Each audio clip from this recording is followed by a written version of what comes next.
Hello, what is up everyone? My name is Kay and welcome back to your Survivor recaps. So episode 10 of Survivor 43 just premiered and things are really starting to heat up as we approach the end of this season. There are only 8 players left in this game, but it's really hard to nail down who I think is going to be a winner because I think a lot of players still have good winner potential. I'm really excited to get started and discuss this episode with y'all, but first, if you have not already, please consider hitting the subscribe button below just so you can stay tuned as we finish off this wonderful season of Survivor. Now, let's get started. So this episode opens up, of course, with everyone coming back to camp after the last tribal council. In this first beginning segment, we mainly get the perspective of 2 different players here. First, we get this segment of Karla talking about how she is feeling down after being left out of the last vote. I thought this scene was kind of important because this, I think, is the first time that we see Karla kind of struggling in the game and not exactly getting her way and calling the shots. I'm not exactly sure what to make of this scene, but I wouldn't be surprised if we started to see more turmoil in Karla's game moving forward.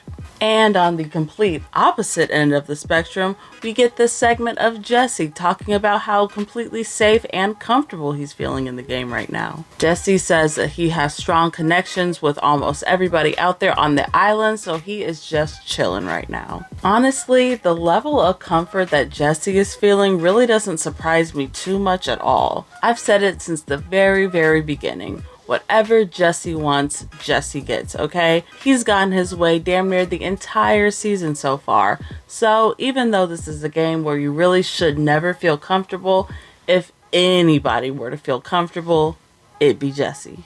We then get to the reward challenge of this episode, which involved a lot of spinning and just overall balance in general. Noelle in particular seemed to really be struggling in this challenge here.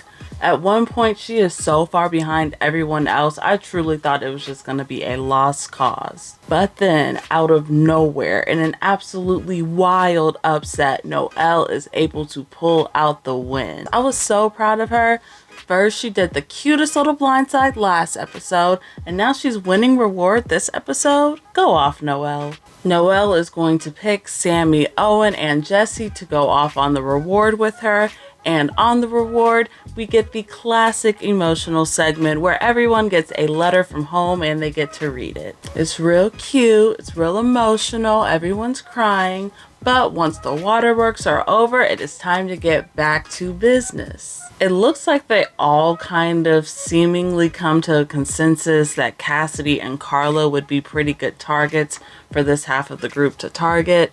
Especially Karla, seeing as though everyone knows she has an idol. I mean, I guess this logic makes sense to me, but let's be real, these voting blocks are not gonna fall this way just because of the reward challenge, okay? Back at the home camp, the players who did not get chosen for the reward are going to be doing some plotting of their own, especially Cassidy, which is smart because her ass is on the line right now. Cassidy is going to take it upon herself to target Noelle here, which I think is a pretty good move, seeing as though Noelle has been playing very hard recently, and she's been doing a pretty good job of it too. So with all of this discussion now up in the air, it is now time for the players to go off to the immunity challenge. The theme for this challenge is balance once again, as the players now have to build a literal house of cards. Man, I just know that this challenge was so frustrating to do in person because I was getting anxious just watching, okay? It was down to the wire. I mean, at one point it was a really close call, but in the end, as we see, Cassidy is able to pull out the win. Yay, good for her. I also wasn't expecting Cassidy to make it quite as far as she has in this game, so I am proud of her for doing that. Once everyone returns back to camp from the immunity challenge, all hell is going to break loose as Jesse, who has been the certified mastermind all season, decides to set his sights on Noelle. With the help of his BFF Cody, Jesse devises this evil genius plan to get Noelle out. This is where we're going to get the extraordinary checklist segment in which Jesse is going to line out exactly what steps he needs to take in order to accomplish his goal. This plan includes having backup plans and fallback targets and everything. I mean, I loved it. I just love this segment. I loved everything about it. I loved the storytelling. I loved the editing. I loved the drama that they were trying to set up. Jesse is really in his bag here, and it seems like he has everyone wrapped around his little finger. This drama is then going to bleed into tribal council, where the main topic of conversation is about trust and secrets.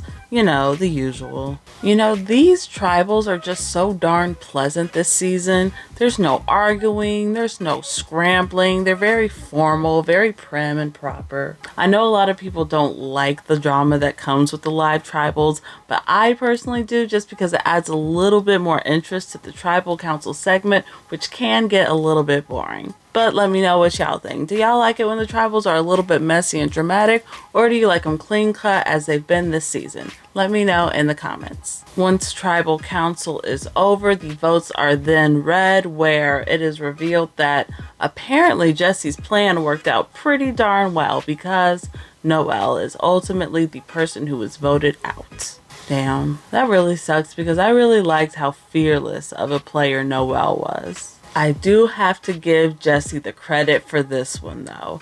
Whatever Jesse wants, Jesse gets. It's been true all season, and it's still true now. For that reason, I think Jesse has a ton of winner potential, even though on paper he may be a little bit too perfect to be a Survivor winner, you know? Gabler does seem to be on to the duo of Cody and Jesse though, so maybe there's going to be some turmoil by the hands of Gabler in Jesse's future. We'll just have to see. On that note, I also think that both Gabler and Sami also have pretty good chances of making it to the end if they get that far. We will see very, very soon though. So of course, I'm interested to know, what do you all think of this episode as we quickly approach the season finale of Survivor? Do you think that Noelle was the smart move to make here, or do you think somebody else should have gone out instead? Let me know in the comments below. Noelle was a pretty resilient player, and I can definitely see her being held to compete against, so I totally get why some of the other players wanted her out, but still, she was a favorite of mine, so I am sad to see her go. We are so close to the end. There are only 7 players and a couple more episodes left until we reach the finale. It's been a great season, but I'm still really excited to continue watching with you all. I will talk to y'all later, but until next time, peace.